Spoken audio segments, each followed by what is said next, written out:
This call is now being recorded.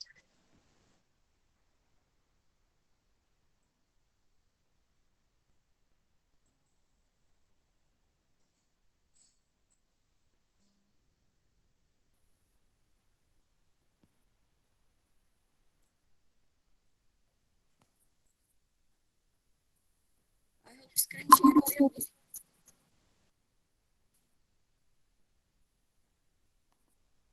Screen share हो रही है बच्चों? Yes, ma'am. Yes, ma'am. Okay. First of all आज जो हम डिस्कस करने जा रहे हैं it is about the syllabus, है ना। अभी जैसे आपको पता है सब बच्चों को कि जो सीबीएसई है उसने नई स्कीम लॉन्च कर दी है अबाउट योर एग्जाम्स।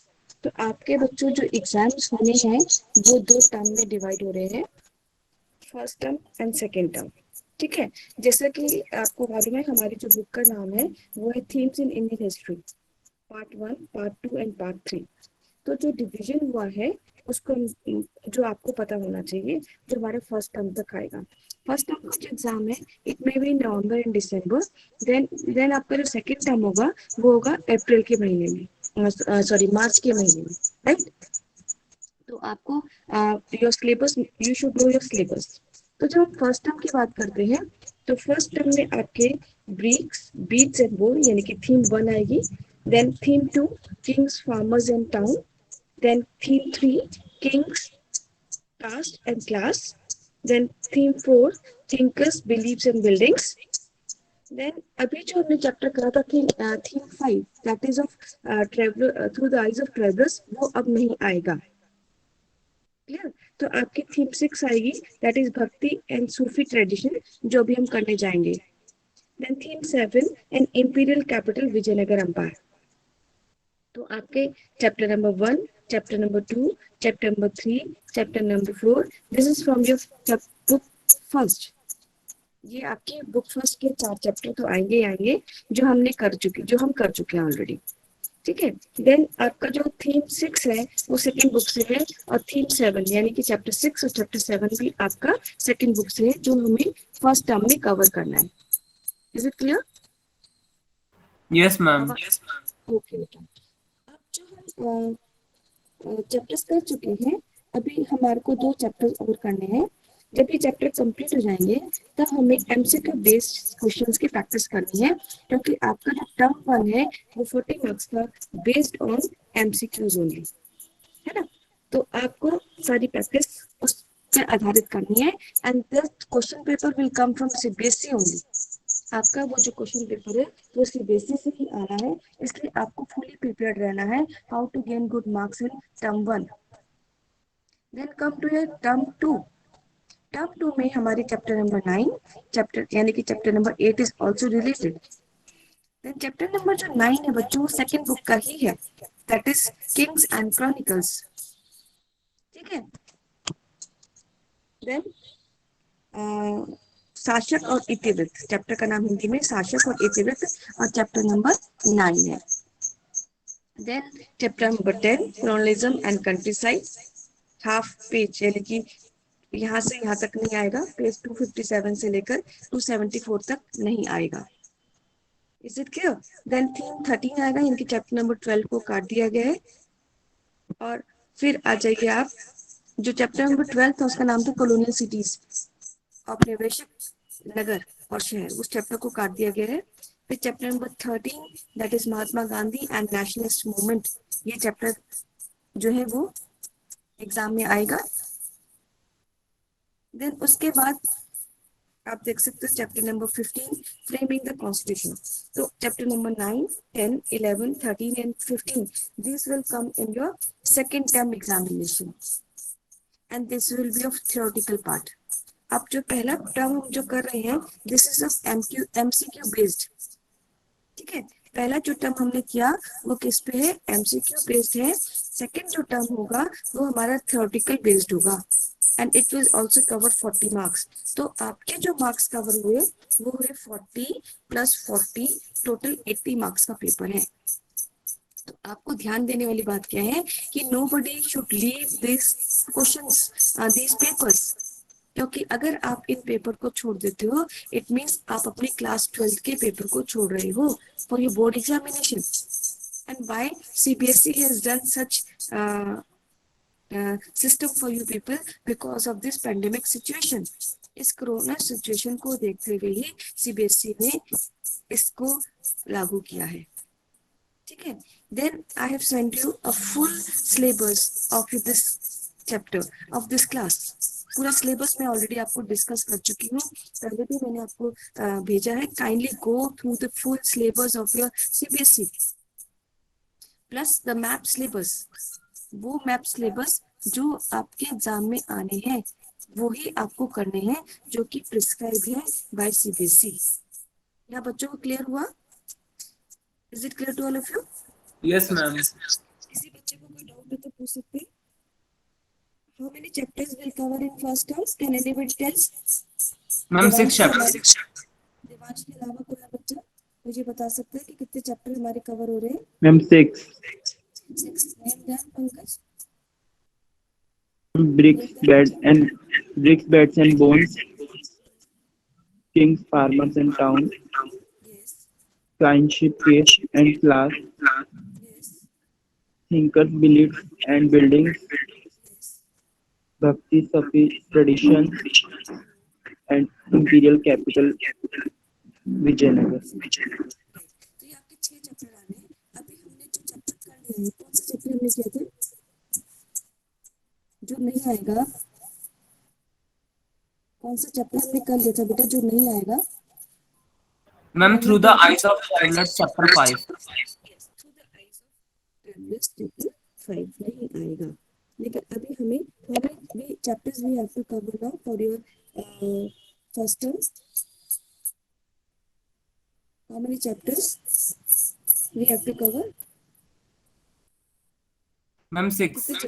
6 चैप्टर्स में कवर करने हैं. तो आपका beads and bone chapter number 1 है. ईट, मनके और अस्थियां. फिर राजा, किसान और नगर यानी chapter number 2. Kings, farmers and towns जो हम अच्छे से कवर कर चुके हैं. देन नेक्स्ट चैप्टर है किनशिप, कास्ट एंड क्लास जो हम कर चुके हैं. Then thinkers, believes and buildings. Kinship, caste और क्लास हिंदी में बंधुत्व, जाति और वर्ग. Then thinkers, believes and buildings ये चैप्टर भी हम कर चुके हैं. And this is about Jainism and Buddhism. Then the chapter number 6 जो भी हम कवर करेंगे, Bhakti, Sufi and tradition.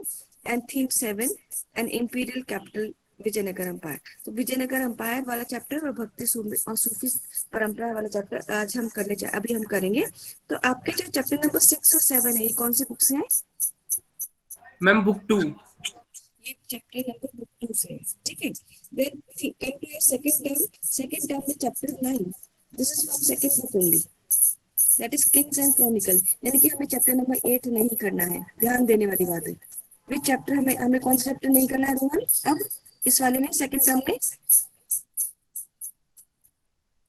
Rohan, which chapter? Devansh बताओ. Ma'am, सेकंड टर्म chapter में 8. चैप्टर नंबर 8 नहीं. अच्छा, एक चीज बात ये है कि जो फर्स्ट चैप्टर टर्म में चैप्टर आ जाएंगे वो सेकंड टर्म में नहीं आएंगे.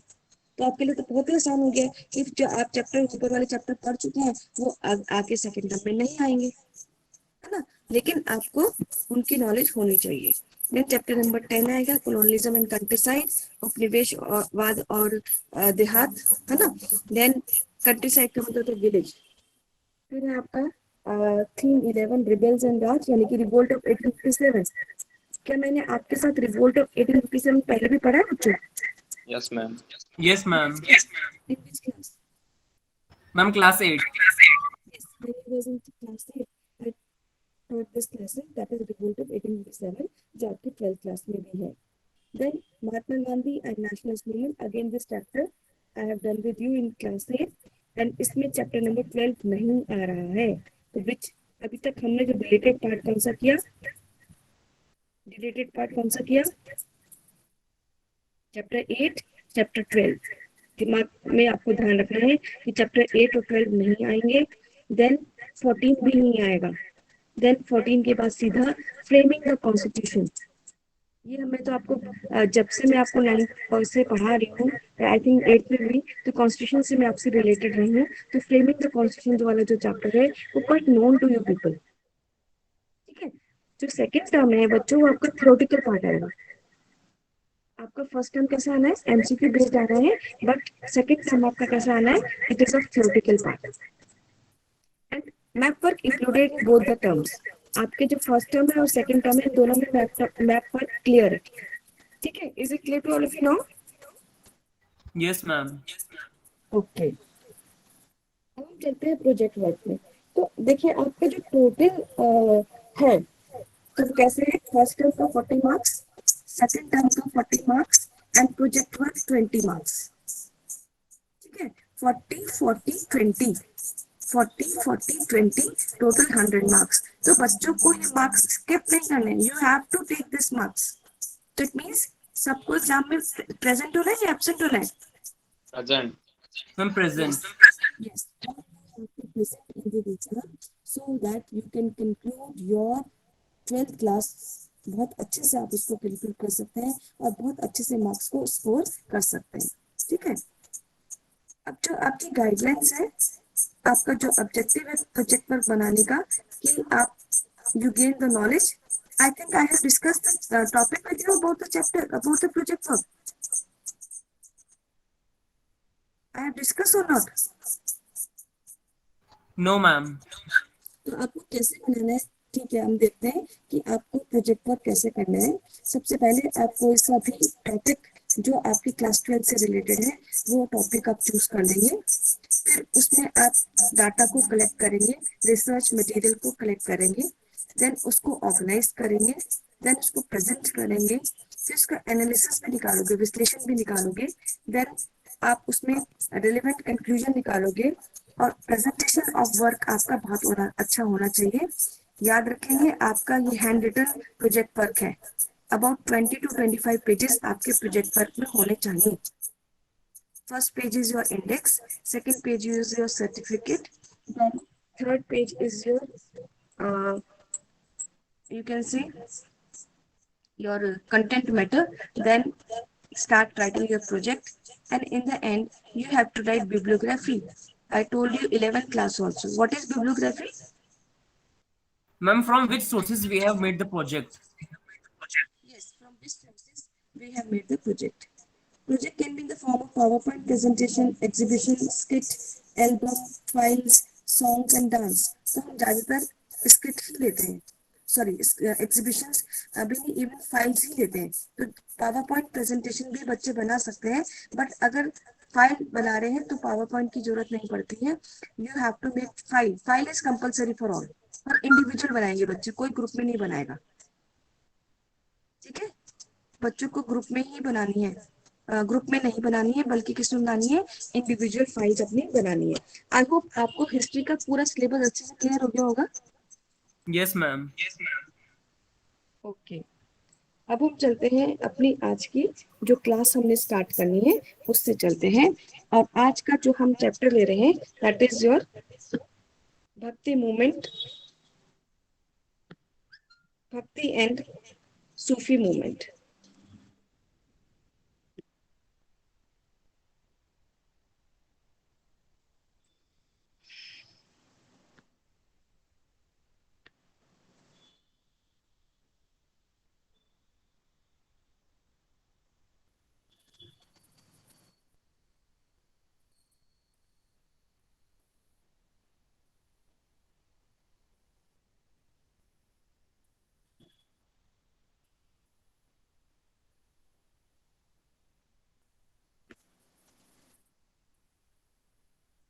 I think visible to all, screen is visible to all? Yes, ma'am. Okay बच्चों, चैप्टर नंबर 6 बुक सेकंड हम स्टार्ट कर रहे हैं। ठीक है, चैप्टर का नाम है भक्ति एंड सूफी ट्रेडिशन, धार्मिक विश्वासों में बदलाव। लगभग जो टाइम पीरियड रहा वो रहा 8 to 18 सेंचुरी। ठीक है, तो ये 8 to 18 सेंचुरी में जो चेंजेस आए, रिलीजन में जो चेंजेस आए, रिलीजियस जो बिलीफ थे उसमें जो चेंजेस आए, उसको हम पढ़ने जा रहे हैं। ठीक है, अब हम जब चैप्टर पढ़ते हैं हिस्ट्री का, तो हमें आपको पता है कि chapter based on resources on the sources, without sources we can't, हम स्रोतों के आधार पे ही हम क्या करते हैं, हम चैप्टर को पढ़ते हैं। Is it clear? तो जो चैप्टर के आधार पर हम चैप्टर को पढ़ते हैं, तो हमें ये पता होना चाहिए कि अगर भाई हम भक्ति और सूफी ट्रेडिशन को पढ़ रहे हैं, तो from where the sources comes, ठीक है, सोर्सेस कहाँ से आती है उसको हम पढ़ रहे हैं। तो सबसे पहले हम जो पढ़ रहे हैं, और वो पढ़ रहे हैं रिलीजियस स्ट्रक्चर, जैसे कि स्तूप था, मोनेस्ट्री थी, विहार थे, दरगाह थे, मस्जिद थे और टेम्पल्स। तो धार्मिक इमारतें भी हमें भक्ति परंपरा और सूफी परंपरा के बारे में बताती है, जैसे कि स्तूप है, मठ है, विहार है, दरगाह, मस्जिद तथा मंदिर। ठीक है, अब हम चलते हैं दैट इज द साहित्यिक स्रोत क्या क्या थे, जैसे कि कंपोजिशन ऑफ कबीर, ग्रंथावली, रामचरितमानस, गुरु ग्रंथ साहिब, ये सब भी सोर्सेज हैं टू नो अबाउट द भक्ति मूवमेंट। ये किसकी सोर्सेज है? टू नो अबाउट द भक्ति मूवमेंट।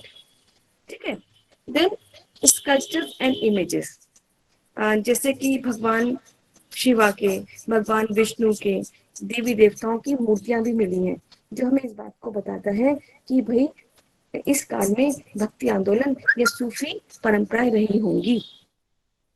फिर कुछ संतों की या कुछ कवियों की बायोग्राफी मिली है, यानी कि संतों और कवियों की जीवनियां भी मिली है। तो आप जीवनियां पढ़ते हैं, कौन से विषय में पढ़ते हैं जीवनियां? मैम हिंदी।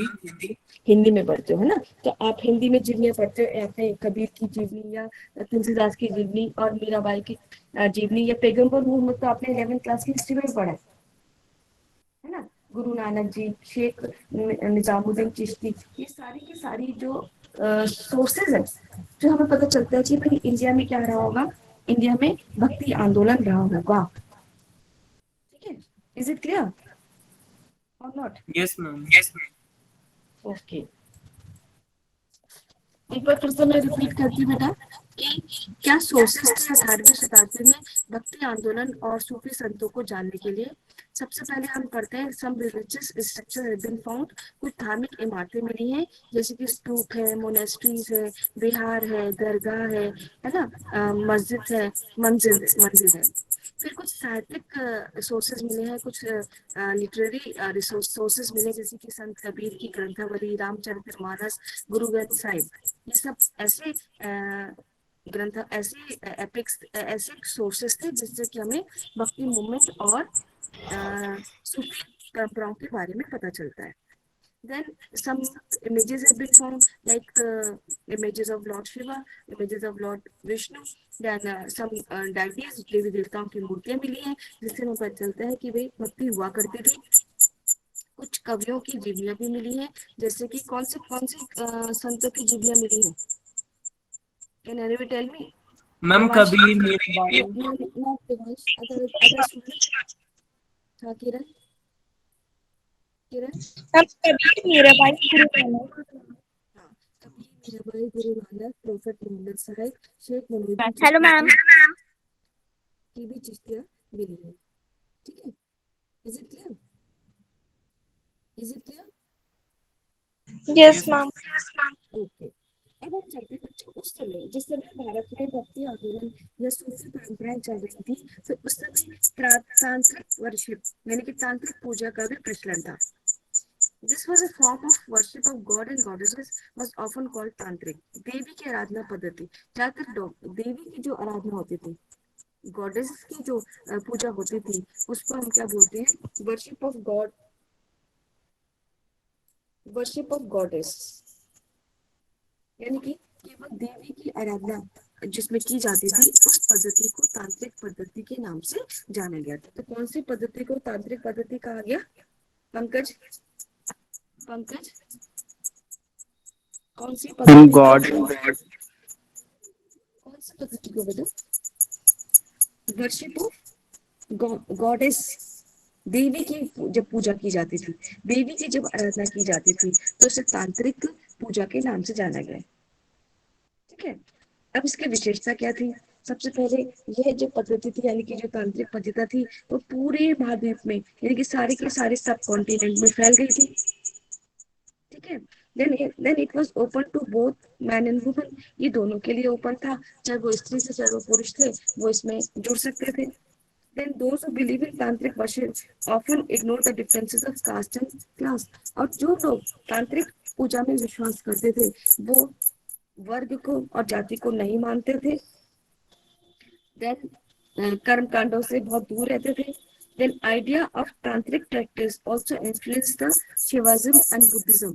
तो जो तांत्रिक पद्धति के जो विचार थे इसने प्रभावित किया बौद्ध धर्म को भी और शैव धर्म को भी। शैव धर्म वाले कौन हो गए? Ma'am the followers of lord Shiva. Yes, the followers of Lord Shiva। तो इनको भी प्रभावित किया और आगे चलकर इन समस्त विश्वासों तथा आचारों का वर्गीकरण हिंदू के रूप में, और आगे चलकर जो था ये जो समस्त विचार थे, समस्त विचार क्या थे कि ऐसा धर्म जिसमें कोई वर्ग नहीं है, जिसमें कोई जाति नहीं है, इसने आगे चलकर हिंदू के रूप में इसको क्या कर दिया, वर्गीकृत कर दिया। Is it clear to all of you? तांत्रिक पूजा सब बच्चों क्लियर हो गई? Yes ma'am. Is it clear to other also please? You can raise your hands अगर आपको क्लियर है।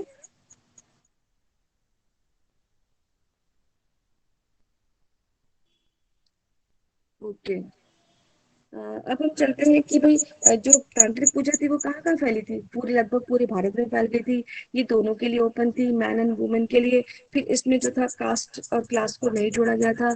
फिर धीरे धीरे इसको कौन से धर्म को प्रभावित किया तांत्रिक पूजा ने? Ma'am Shaivism and Buddhism. Shaivism और बुद्धिज्म को। और आगे चलकर ये किसमें क्लासिफाइड हो गई? हिंदू। हिंदू में क्लासिफाइड हो गई। ठीक है। फिर हम पढ़ रहे हैं कि वैदिक ट्रेडिशंस क्या थे। अब आ जाते हैं बच्चों वैदिक परंपरा क्या थी। Vedic tradition often condemn practice that beyond the closely regulated contact with divine through the performance, sacrifice and chant। वैदिक परंपरा के प्रशंसक उन सभी आचारों की निंदा करते थे जो ईश्वर की उपासना के लिए मंत्रों का उच्चारण के साथ यज्ञों के संपादन से हट करते। यानी कि सिंपल सी बात थी कि जो वैदिक ट्रेडिशन वाले थे वो वैदिक मंत्रों में विश्वास करते थे। वैदिक मंत्रों, ईश्वर को यदि वो याद कर रहे हैं, ईश्वर की यदि उपासना कर रहे हैं तो वो मंत्रों का उच्चारण करते थे यज्ञों के साथ। ठीक है। Is it clear? तो वैदिक ट्रेडिशन में क्या होता था?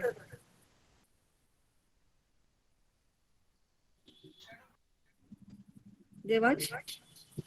Ma'am they perform the sacrifices and precisely chanted mantras.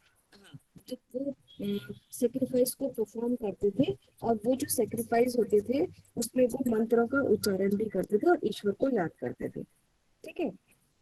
अब आ जाओ। अब धीरे धीरे क्या होने लगा कि भारत में कॉन्फ्लिक्ट, झगड़े होने लगे वर्शिप के मेथड पे।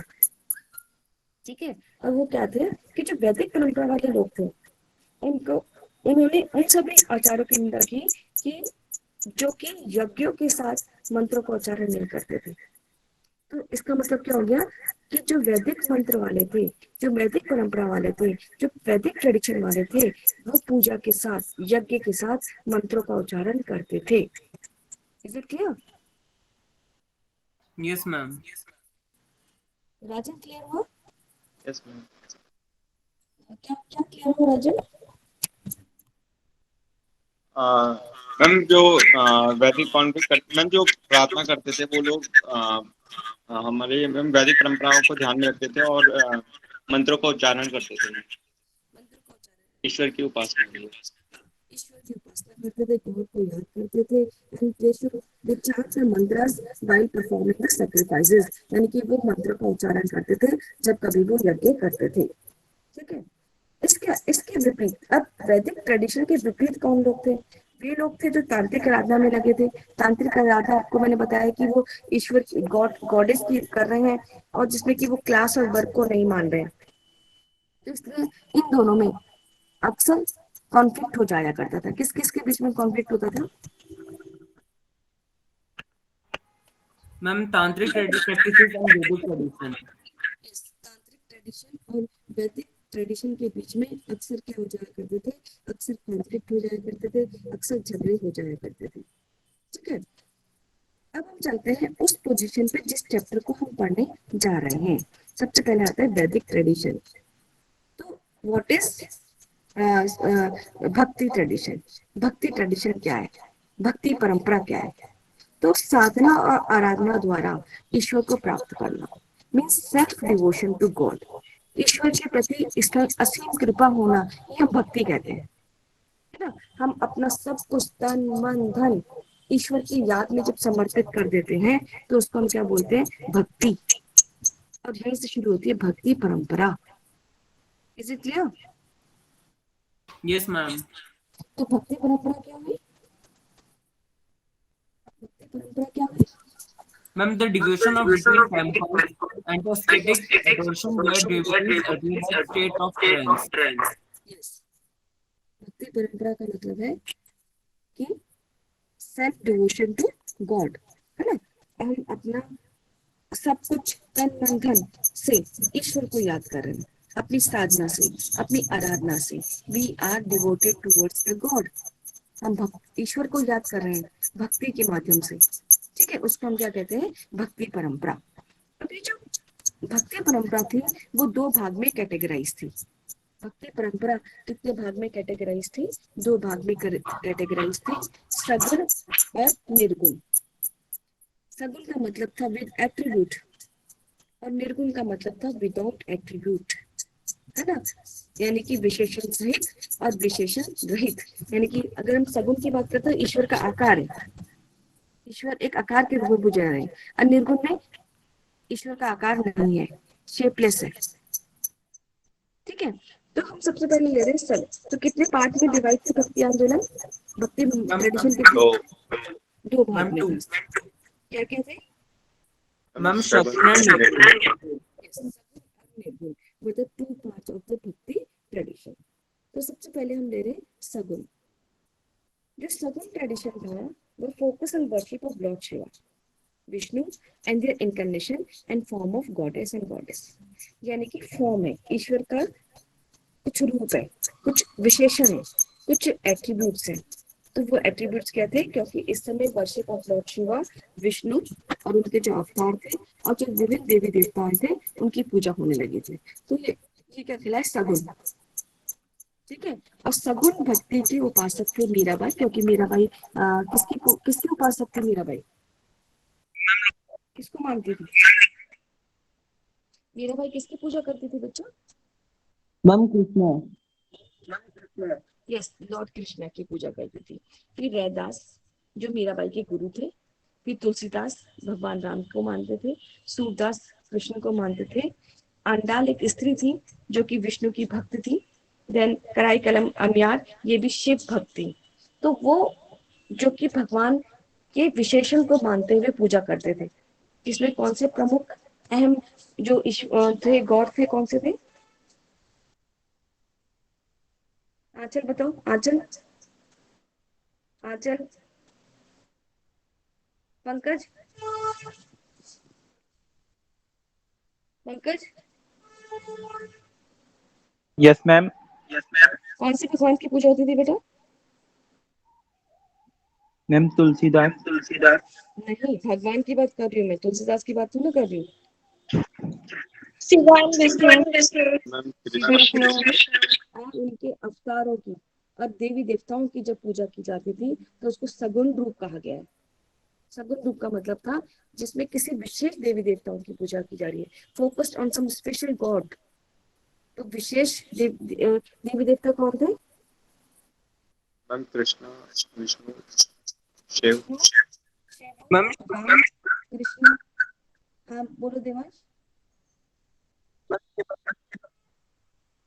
ठीक है, अब तक चलते हैं कि भाई और इनके जो उपासक थे वो कौन कौन थे? मीराबाई थी, रैदास थे, तुलसीदास थे, है ना। देन सूरदास थे, अंडाल थे, विष्णु भक्त थी अंडाल, और कायकल अमियार ये शिव भक्त थी, ठीक है। अब हम चलते हैं निर्गुण।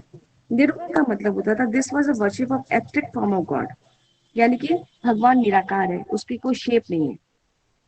तो इस परंपरा में ईश्वर की आराधना या उपासना या साधना अमूर्त की जाती थी। अमूर्त मतलब बिना किसी शेप के, मूर्ति नहीं है उनकी, और निराकार रूप से वो पूजा करते थे। ईश्वर है मतलब ईश्वर शक्ति है, लेकिन उसका कोई रूप नहीं है। वो कौन कहते थे? निर्गुण वाले। ठीक है, निर्गुण क्या कहते थे कि भाई ईश्वर है, ईश्वर की आराधना करते थे, लेकिन वो अमूर्त है, निराकार है। God is of abstract form of God, there is no shape of the God, no idol worship of the God. ठीक है, इसमें जो मानने वाले थे वो थे संत कबीर, रहीम, गुरु नानक देव जी, रविदास, बाबा फरीद और तुकाराम। संत तुकाराम ये महाराष्ट्र के थे, और नामदेव ये भी महाराष्ट्र के थे। तो ये सब विश्वास करते थे कि भगवान का कोई रूप नहीं है, वो अमूर्त है, इसलिए भगवान की पूजा अपने दिल से आराधना किया करते थे। Is it clear to all of you? Yes, ma'am. Everyone? Yes, ma'am. तो व्हाट इज भक्ति परंपरा?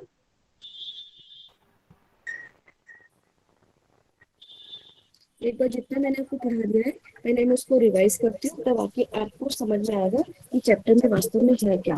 सबसे पहले हम जो चैप्टर कर रहे हैं वो कौन सा कर रहे हैं? चैप्टर का नाम क्या है? Ma'am, Bhakti and Sufi tradition. भक्ति सूफी tradition.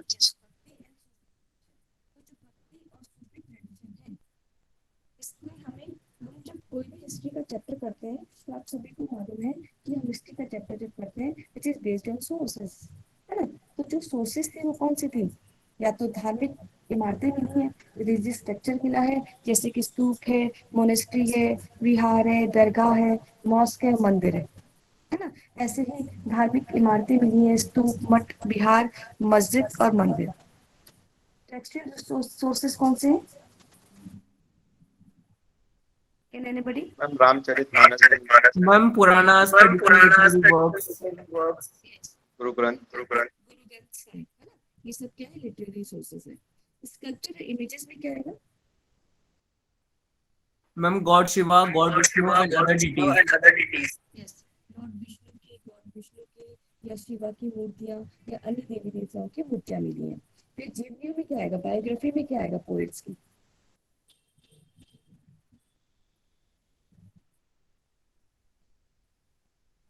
Ma'am Kabirdas, Tulsidas, Yes. Mirabai, पैगंबर साहब। ये सब क्या होगा? सोर्सेज होंगे, है ना? तो अगर आपसे क्वेश्चन पूछा जाता है कि भाई भक्ति काल की या सूफी परंपराओं की कोई सोर्सेज बताओ, तो इनमें से आपको लिखनी है। ये 2 नंबर में क्वेश्चन पूछ सकते हैं आपसे। ठीक है, मीराबाई की जो गुरु थे उनका नाम क्या था? अभी मैंने आपको बताया था बेटा, मीराबाई के गुरु का नाम।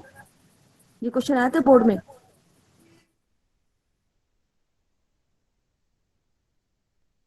Ma'am, Lord Krishna. नहीं बेटे, मीराबाई के लॉर्ड कृष्णा की तो वो पूजा करती थी ना। उनके जो गुरु थे वो रैदास थे। ये बोर्ड का एक क्वेश्चन है, लास्ट ईयर बोर्ड एग्जाम में आया था। Who was the Guru of Mirabai? तो पुराने मीराबाई के गुरु रैदास, रैदास। ठीक है, is it clear? Is it clear? Yes. ठीक है, अब हमने इस चैप्टर में यानी कि 8वीं शताब्दी से लेके 18वीं शताब्दी में दो ट्रेडिशंस पढ़े जिनमें मतभेद होता था। एक था वैदिक ट्रेडिशन और दूसरा था तांत्रिक वर्शिप। ठीक है, तांत्रिक वर्शिप का मतलब था देवियों की पूजा, गॉडेस का वर्शिप, जो कि संपूर्ण भारत में होता था। और ये लोग वर्गीकरण को नहीं मानते थे, यानी कि कास्ट और क्लास डिवीजन के डिवीजन में विश्वास नहीं करते थे, और ये पूरे भारत में फैल चुका था। वहीं जो वैदिक परंपरा वाले थे वो ईश्वर की स्तुति मंत्रों के माध्यम से करते थे, वाइल परफॉर्मिंग द यज्ञास, यानी कि जब वो यज्ञ करते थे तब वो क्या करते थे? मंत्रों का उच्चारण करते थे। तो ये जो लोग मंत्रों का उच्चारण नहीं करते थे, जो लोग ईश्वर को याद करते हुए यज्ञ करते हुए मंत्रों का उच्चारण नहीं करते थे, वो उसके विपरीत थे। तो तांत्रिक पूजा में इस तरह के उच्चारण नहीं होते थे। तो दोनों के बीच में क्या हो गए थे? Ma'am, दोनों के बीच में conflict. क्या हो गया बच्चों? ठीक है, और इसी के बीच में उभर के आया भक्ति ट्रेडिशन। भक्ति ट्रेडिशन वो ट्रेडिशन था जब लोग ईश्वर को दिल से याद करने लगे। Bhakti means self devotion to God. भक्ति तो आप लोग भी करते हैं ना घर में। देवांश भक्ति Yes, करते हो? ma'am. Yes, ma'am. किसकी पूजा करते हो? किसकी पूजा करते हो बेटा? कौन से भगवान? Ma'am, all the god and goddess of Ma'am, Hindu all the religion. god and goddess of the religion. ठीक है, all the god and goddess of the religion। तो यहाँ पर जो दो भक्ति आंदोलन में जो दो प्रमुख ईश्वर हुए, या दो गॉड हुए, वो थे लॉर्ड शिवा और लॉर्ड विष्णु।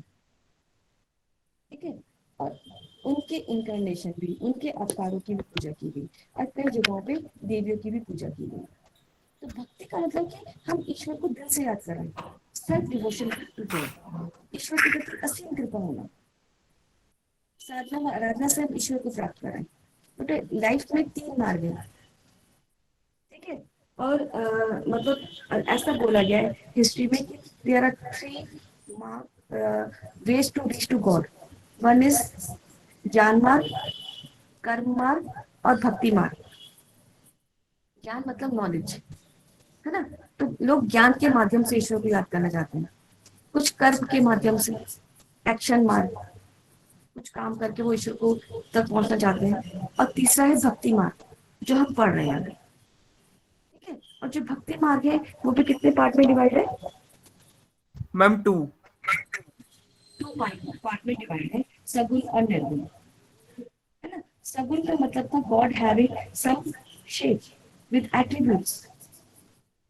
सगुण का मतलब है विशेषण सहित हम किसी एक विशेष भगवान की पूजा करें, जैसे कि हम शिव की पूजा करें, जैसे कि हम विष्णु की पूजा करें, या उनके अवतारों की पूजा करें, या देवी देवताओं की पूजा कर रहे हैं। तो इसका मतलब क्या हो गया? हम किसी एक विशेष भगवान की पूजा भक्ति मार्ग से कर रहे हैं, इसको हम सगुण बोलते हैं। निर्गुण वो होता है जो विशेषण रहित है, किसी एक विशेष पर्टिकुलर भगवान को लेकर पूजा नहीं कर रहे हैं, बस ईश्वर है, ही इज ओनली प्रेजेंट, वो चारों तरफ है, उसको लेकर पूजा कर रहे हैं, उसका कोई विशेष एट्रीब्यूट नहीं है। Is it clear to all of you? कोई बता सकता है मुझे डिफरेंस? किरण में ये क्या डिफरेंस है सगुण और निर्गुण में?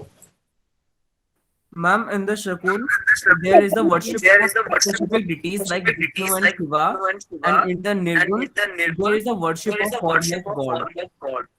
Yes. तो वो किसी एक विशेष की पूजा नहीं कर रहे। Who are the जो एग्जांपल्स कौन कौन से हैं? सगुण के एग्जांपल कौन कौन से हैं? कौन कौन से भक्ति संत रहे हैं सगुण के? Ma'am, Mirabai, Mirabai, Das, Tulsidas, Tulsidas, Surdas, Das, and all. and all. है ना। निर्गुण के एग्जांपल कौन कौन से हैं? निर्गुण के देवांश तुम नहीं बोलोगे, कोई और बच्चा बोलेगा। निर्गुण के एग्जांपल कौन से हैं? कबीरदास, रहीम, गुरु नानक। रविदास, बाबा फरीद, तुकाराम और नामदेव, ये सब किसके हैं? They are the followers of the निर्गुण। ठीक है, is it clear to all of you? Yes, ma'am. किसी बच्चे को कोई डाउट है तो पूछ सकते हैं यहाँ तक, फिर हम आगे कल चैप्टर कंटिन्यू करेंगे। अभी कोई बच्चा जाएगा नहीं यहाँ से, you have to give your attendance also. तो आज का चैप्टर क्लियर हुआ बच्चों? Yes, ma'am. एंड आपको ये बात भी क्लियर होगी कि सिलेबस किस तरह का रहेगा। First term and second term पे पेपर डिवाइड हो जाएगा आपका, 40 मार्क्स का आना है। Is it clear to? जो फर्स्ट टर्म है वो किस पे बेस्ड है? Ma'am, MCQ.